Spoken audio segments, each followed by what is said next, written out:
বেলদায় নরেন্দ্র মোদীর জনসভা শেষ করে চলে যাওয়ার পর বিজেপির তীব্র গোষ্ঠীদ্বন্দ্বের ঘটনায় চাঞ্চল্য ছড়ালো বেলদা এলাকায়।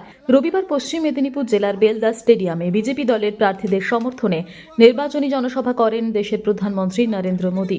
জনসভা থেকে তিনি বাংলায় বিজেপি সরকার গড়বে বলেই দাবি করেন। দুর্নীতিগ্রস্ত তৃণমূলের নেতাকর্মীদের জেলে ভরা হবে বলে জানিয়ে দেন। বেলদার জনসভা শেষ করে প্রধানমন্ত্রী নরেন্দ্র মোদী যখন হেলিকপ্টারে উড়ে যান, সেই সময় বেলদায় জনসভা মঞ্চ এলাকায় বিজেপির দুই গোষ্ঠীর মধ্যে দ্বন্দ্বের ঘটনা ঘটে।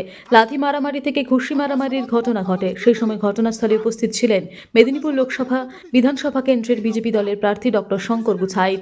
তিনি পরিস্থিতি সামাল দেওয়ার চেষ্টা করেন, যার ফলে ঘটনাকে কেন্দ্র করে বেলদা এলাকায় চাঞ্চল্য ছড়ায়। ঘটনাকে কেন্দ্র করে রাজনৈতিক মহলেও চাঞ্চল্য ছড়িয়ে পড়ে। ঘটনার পরিপ্রেক্ষিতে তৃণমূল কংগ্রেসের মেদিনীপুর সাংগঠনিক জেলা সভাপতি সুজয় হাজিরা বলেন, যারা বাংলা দখলের স্বপ্ন দেখছে, যারা বাংলাকে সোনার বাংলা হিসেবে গড়ে তুলবে, নির্বাচনের আগে তাদের এই চেহারা দেখছে গোটা বাংলার মানুষ। এখনো ভোট হয়নি, বাংলায় বিজেপি ক্ষমতায় আসেনি। যদি বিজেপি বাংলায় ক্ষমতায় আসে তাহলে বাংলার মানুষের কি হাল হবে তা বেলদার ঘটনাই প্রমাণ করে। তাই এই জুমলাবাজ পার্টি বিজেপিকে বাংলা থেকে তিনি রাজনৈতিকভাবে বিদায় জানানোর জন্য সকলের কাছে আবেদন জানান এবং বিধানসভা নির্বাচনে শান্তি শৃঙ্খলা বজায় রাখার জন্য আবেদন জানান। তবে ওই ঘটনা প্রসঙ্গে বিজেপির মেদিনীপুর সাংগঠনিক জেলা সভাপতি সুমিত মণ্ডল কোনো কিছুই মন্তব্য করতে চাননি।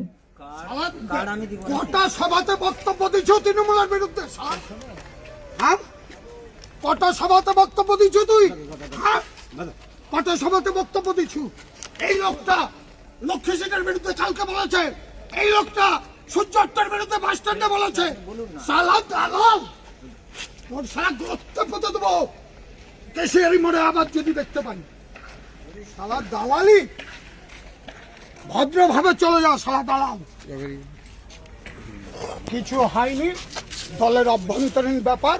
আমি বিজেপির কর্মী না, আমি সেই সব বলতে যাব না। আমি বিজেপির কর্মী, রমাপ্রসাদ গিরি আমার ক্যান্ডিডেট।